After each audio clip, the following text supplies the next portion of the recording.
Mark's heart stopped when he saw his boss, Victoria Reynolds, watching him from across the crowded restaurant. He'd been caught staring at the kissing couples around them during what was supposed to be a strictly professional dinner meeting. But what made his blood run cold wasn't her noticing, it was what she did next. Victoria, the notoriously ice-cold CEO who had never shown a hint of personal interest in her employees, leaned across the table with a look he'd never seen before and whispered, "You could have that too, you know."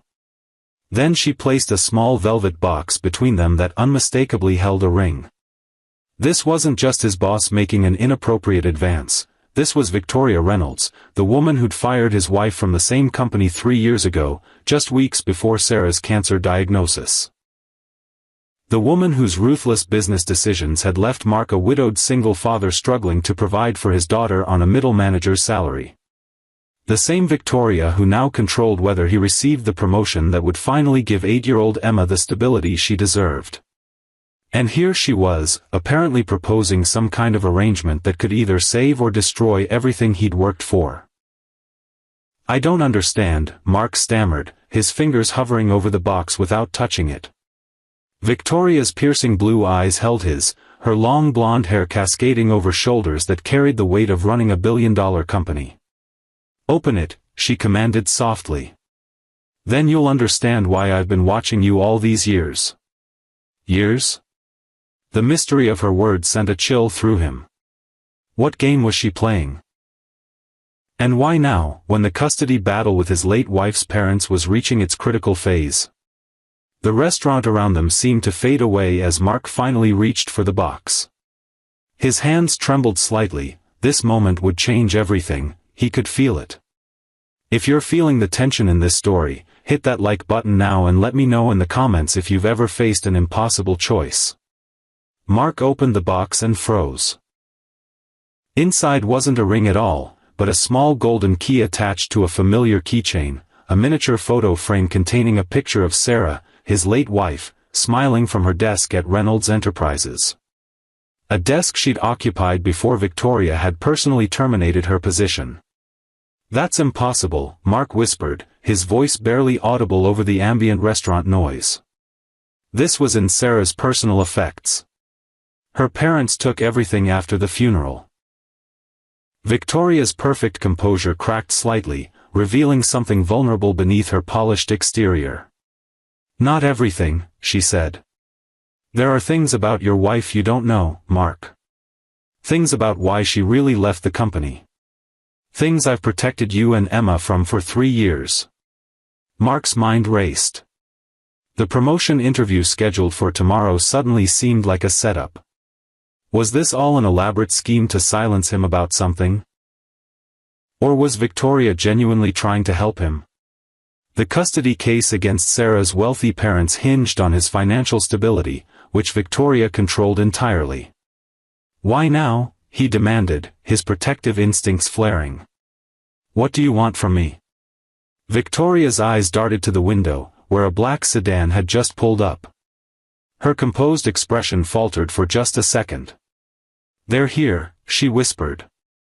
"I thought we had more time." "Who's here?" Mark turned to look, but Victoria's hand shot out, gripping his wrist with surprising strength. "Don't look," she hissed. "Listen carefully. Sarah didn't have cancer, Mark. That was the cover story. She was working with me on something that could have changed everything. Something dangerous. And now they've found the final piece, Emma." The world tilted beneath Mark. Everything he thought he knew about his wife's illness, her death, the past 3 years of grieving and rebuilding. All of it suddenly stood on unstable ground. If what Victoria was saying was true, then his daughter was in danger. If it wasn't true, then his boss was playing an incomprehensibly cruel game. "I need you to trust me," Victoria said, her voice steady despite the fear evident in her eyes. "We need to leave. Now." Through the kitchen. Mark's mind whirled with questions, but one thing was clear, he couldn't risk Emma's safety. "My daughter is at home with the babysitter," he said, already reaching for his phone. Victoria shook her head. No calls. They'll be monitoring. Emma is safe for now. I sent my personal security team to your house 20 minutes ago. But we need to move. As they rose from the table, Victoria's hand brushed against his, the unexpected contact sending an electric current through him. For a moment, beneath the fear and confusion, Mark felt something he hadn't experienced since Sarah: connection. This woman who had been his adversary for so long suddenly felt like his only ally in a world gone mad. If you're as shocked by this twist as Mark is, drop a comment below with your theories about what's really going on. And subscribe to see how this unfolds. You won't want to miss what happens next. The kitchen staff barely glanced at them as Victoria led Mark through with the confidence of someone who owned the place, which, he realized with a start, she probably did. The restaurant was likely one of countless Reynolds Enterprises holdings. How much of his life had been subtly controlled by this woman without him realizing? "My car's in the alley," Victoria said as they pushed through the back exit into the cool night air. Her heels clicked purposefully on the pavement as she led him to a sleek silver Aston Martin that seemed at odds with her carefully cultivated corporate image. "Get in," she commanded, sliding behind the wheel. As Mark hesitated, she added softly, "Please." For Emma. The mention of his daughter was all it took. Mark climbed in, and Victoria accelerated away from the restaurant with practiced precision. In the confined space of the luxury car, he became acutely aware of her perfume, something expensive but subtle that reminded him of summer rain. "Start talking," he demanded as they merged onto the highway. What did Sarah really do for Reynolds Enterprises? What does any of this have to do with Emma? Victoria's knuckles whitened on the steering wheel. "Your wife wasn't in marketing, Mark. That was her cover. She was part of a specialized security team investigating corporate espionage. We discovered that someone was selling proprietary medical research, breakthrough cancer treatments, to foreign competitors." Mark struggled to reconcile this information with the woman he'd been married to for 10 years. Sarah wasn't a spy. She was a graphic designer who made brochures and website layouts. "She was both," Victoria said simply. "The best undercover operatives always are." "She was brilliant, Mark. She traced the leak to someone high in the company, someone with access to everything." Victoria paused, checking the rearview mirror. "Someone like me." The implication hung in the air between them. "You fired her because she suspected you?" Victoria's laugh was bitter. "I fired her to protect her. We staged the dismissal to throw off suspicion while she dug deeper. The cancer diagnosis was part of her cover, a reason for her to disappear from public view while investigating. But someone figured it out. The car accident wasn't an accident, Mark." The world seemed to tilt again. "You're saying my wife was murdered?" The grief he'd carefully managed for 3 years suddenly transformed into something raw and jagged. "Yes," Victoria said quietly. "And I've spent 3 years trying to find out who did it while keeping you and Emma safe." "Why would Emma be in danger?" Mark demanded, fear clawing at his throat. Victoria took a sharp exit off the highway. "Because Sarah hid the evidence. And we recently discovered that before she died, she encoded the encryption key into Emma's favorite stuffed animal, the one she never sleeps without." Mark's mind flashed to Benny, the worn teddy bear Emma had clutched every night since Sarah's death. The bear Sarah had given her on her 5th birthday, just months before the diagnosis.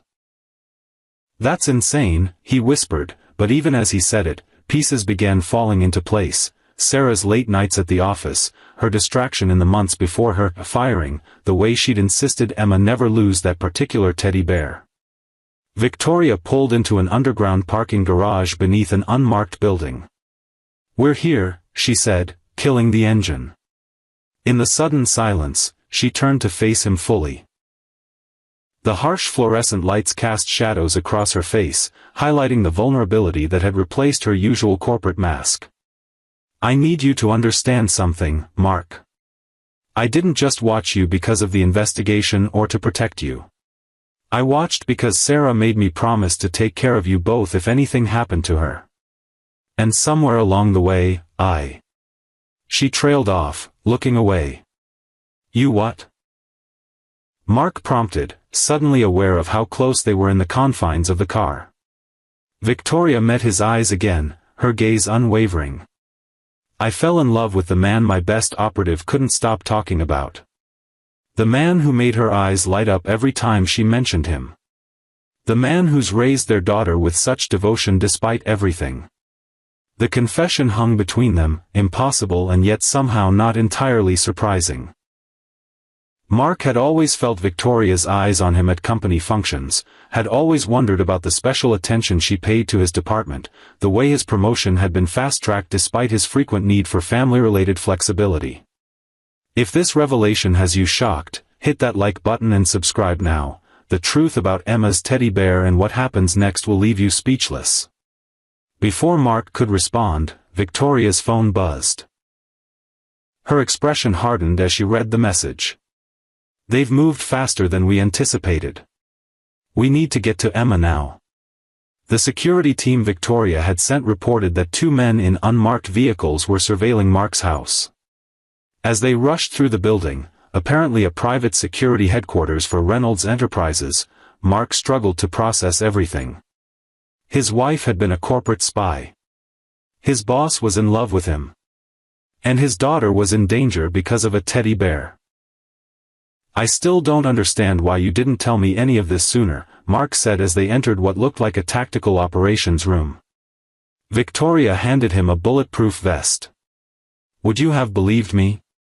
Or would you have thought I was a manipulative boss trying to seduce a vulnerable widower with an elaborate lie?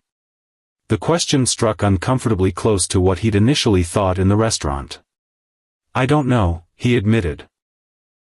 Exactly, Victoria said, strapping on her own vest with practiced ease that further challenged his perception of her. And I couldn't risk you rejecting my help and putting yourself and Emma in danger. I had to wait until I had proof. The key, Mark realized. What does it open? A safety deposit box containing Sarah's evidence, enough to identify and prosecute whoever is behind this. But it's useless without the encryption codes in Emma's bear. Victoria checked a sleek handgun before holstering it beneath her jacket, another surprising revelation about his supposedly corporate-focused boss. Mark's protective instincts flared. I'm not using my daughter as bait. We're not, Victoria assured him. We're extracting her and the bear. Then we're disappearing until this is over. She hesitated, then added softly, if you'll trust me. Trust. Such a simple word for such an impossible request. And yet, looking at Victoria now, not as his intimidating boss but as a woman who had apparently spent years protecting his family from the shadows, Mark found himself nodding. For Emma, he said. Victoria's relief was palpable. For Emma, she agreed. Then, with a hint of her usual commanding presence, she added, and maybe, when this is over, for us too. The operation to extract Emma went smoothly, almost too smoothly. Victoria's team created a diversion that drew away the surveillance vehicles while Mark and Victoria slipped into his house through a neighbor's connecting yard. The babysitter, apparently one of Victoria's undercover security personnel all along, had Emma ready to go with a small backpack of essentials. Daddy! Emma exclaimed when she saw him, her small arms wrapping around his waist. Ms. Victoria said we're going on an adventure. Mark knelt to his daughter's level, searching her face. Sarah's eyes looking back at him. Had his wife known she was putting their daughter in danger? Or had she believed the bear was the safest place to hide her secrets, protected by a child's love? That's right, sweetheart, he said, forcing a smile. Is Benny ready for an adventure too? Emma nodded solemnly, clutching the worn teddy bear. He's a little scared, but I told him you'd protect us. Mark's throat tightened. Always, he promised. As they made their escape through the back door to a waiting SUV, Mark caught Victoria watching them with an expression that transcended professional concern. For a moment, he glimpsed what might be possible after all this was over, a second chance at the family he'd thought forever lost. The safe house was a lakeside cabin several hours from the city, isolated and secure. As Emma finally drifted to sleep in one of the bedrooms, exhausted from the excitement and late hour, Mark and Victoria sat at the kitchen table with Benny the bear between them. "We need to find the encryption codes," Victoria said gently. "It might mean damaging the bear." Mark nodded, though the thought of destroying one of Emma's last connections to Sarah pained him. "She'll understand if it keeps her safe." Victoria's hand covered his, warm and reassuring. "We'll get her a new one.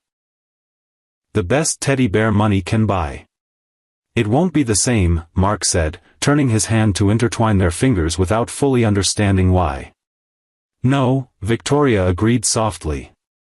"Nothing ever is. But different doesn't have to mean worse." Their eyes met across the table, the air between them charged with possibility and the shared understanding of loss. For the first time since Sarah died, Mark felt the walls around his heart beginning to crumble. If you're feeling the emotional connection building between these two, give this video a like and share it with someone who believes in second chances. The moment was interrupted by Victoria's phone. Her expression darkened as she read the message. "The security team at your house was attacked. They're fine, but whoever is after the bear knows we have it." Mark's protective instincts surged. How could they have found us so quickly? Victoria's eyes widened with sudden realization. There must be a tracker in the bear itself. Sarah would have wanted a way to locate it if Emma ever lost it. They moved quickly, Victoria retrieving a scanner from her equipment bag while Mark gently examined the bear. Sure enough, a small device was sewn into Benny's left foot. "We need to move," Victoria said urgently. "They could be tracking us right now." But as they began gathering their things, headlights swept across the cabin windows. Too late. "Take Emma out the back," Victoria commanded, drawing her weapon. "There's a boat at the dock. The keys are under the seat." "I'm not leaving you," Mark protested. Victoria's expression softened for just a moment. "This is what I do, Mark. What Sarah did too. Protect the people we love." Before he could respond to the implication of her words, she added firmly, "Go. Now." Heart pounding, Mark rushed to Emma's room, scooping up his sleeping daughter and the bear. As he slipped out the back door into the darkness, he heard the first crash of someone breaking into the cabin, followed by Victoria's commanding voice identifying herself as armed security. The night air was cool against his face as he ran toward the dock, Emma stirring against his shoulder. "Daddy," she murmured sleepily. "It's okay, sweetheart," he whispered, though nothing felt okay at all. "We're still on our adventure." The boat was where Victoria had said, a small motorboat with an outboard engine. Mark settled Emma on the seat, tucking Benny securely beside her before feeling under the seat for the keys. His fingers closed around cold metal just as gunshots echoed from the cabin. "Victoria."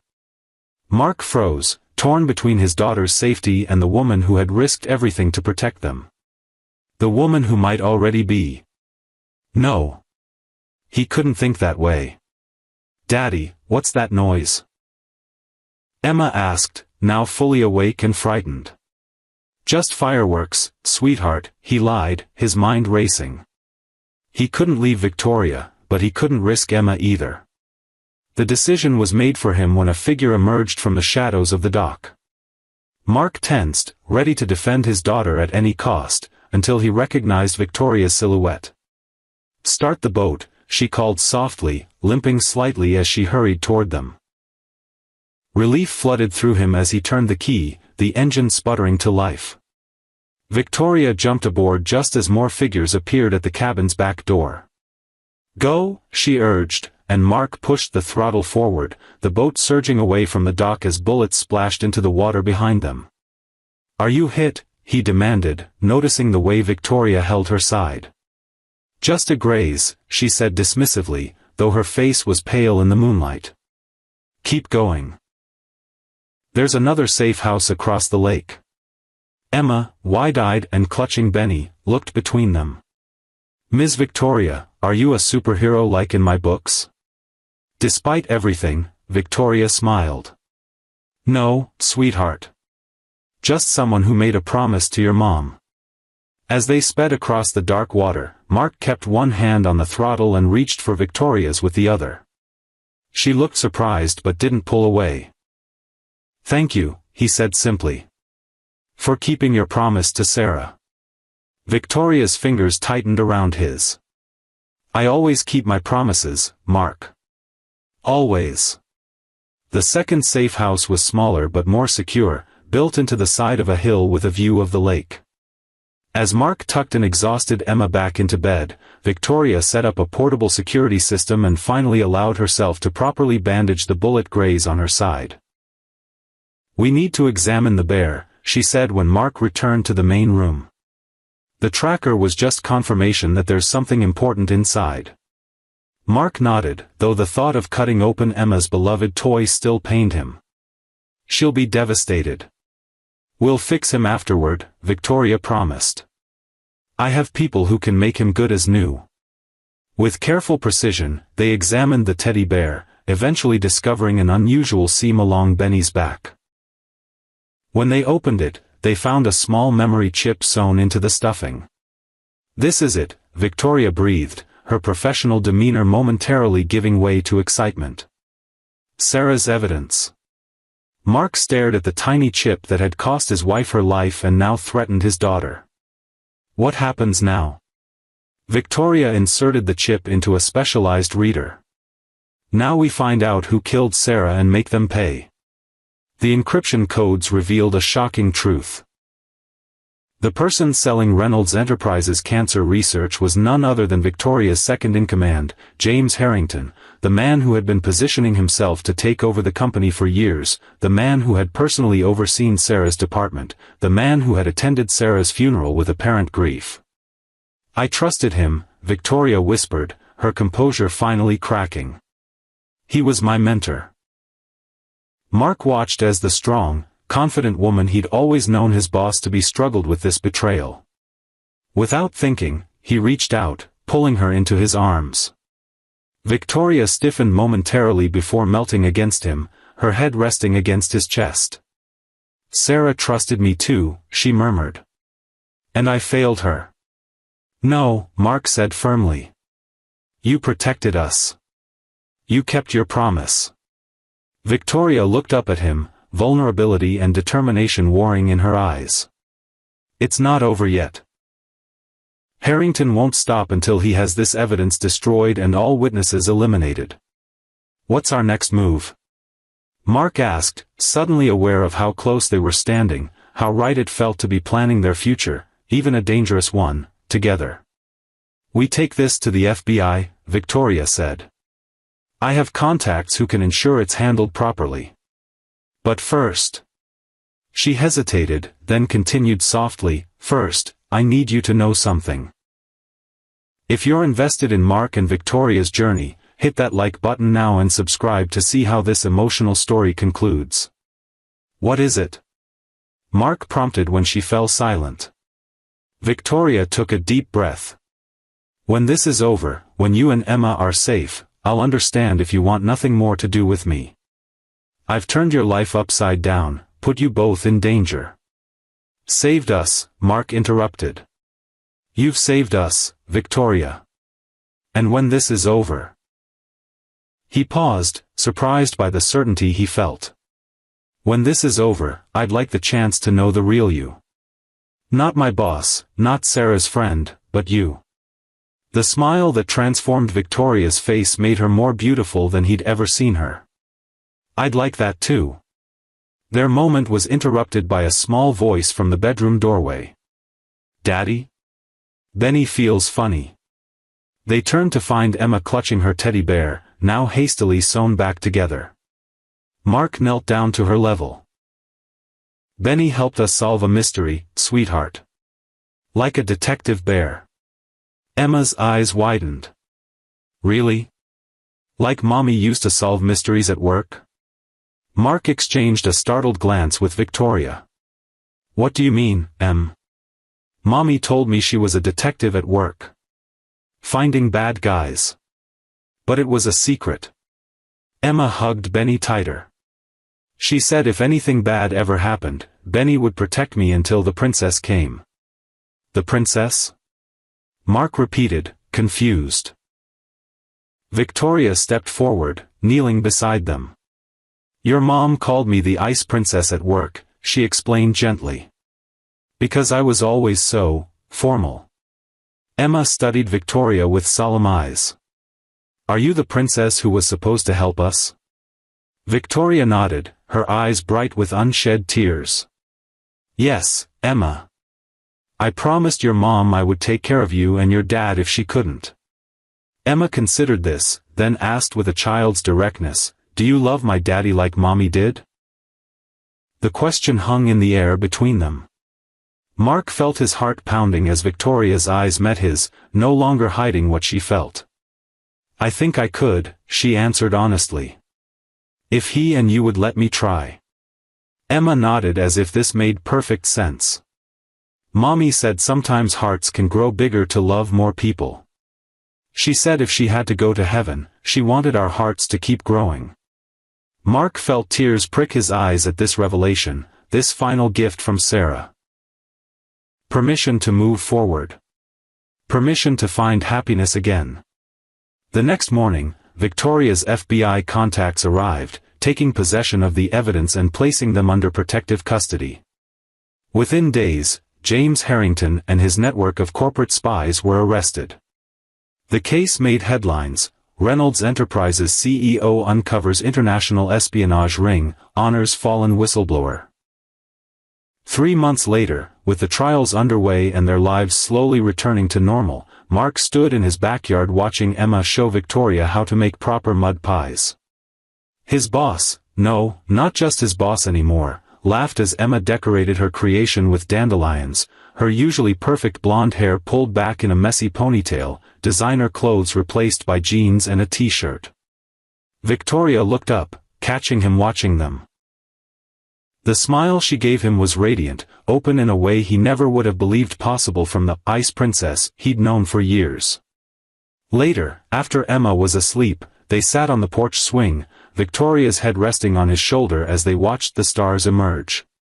I never thanked you properly, Mark said, breaking the comfortable silence. For what? For that night at the restaurant. For saying, you could have that too, you know. For making me believe it was possible to find love again. Victoria turned to face him, her eyes reflecting the starlight. I meant it then, and I mean it now. You deserve happiness, Mark. We all do. As he leaned in to kiss her, Mark felt the last pieces of his broken heart finally healing. Not replacing what he'd lost with Sarah, but growing, just as Emma had said, to make room for new love alongside the old. If this story touched your heart, please like, comment, and subscribe for more emotional journeys that remind us second chances are always possible. Share with someone who needs to hear that after loss, love can find its way back when we least expect it. In the soft evening light, with his daughter sleeping safely inside and Victoria's hand in his, Mark finally understood what Sarah had known all along. That love wasn't finite, that hearts could expand, and that sometimes, the most unexpected people could help us find our way back to happiness. The journey hadn't been easy, and there would be challenges ahead as they built their new family, but for the first time in 3 years, Mark looked to the future with hope instead of just determination. Victoria had given him that gift, along with her heart. You could have that too, you know, she had said that night at the restaurant. And now, against all odds, he did.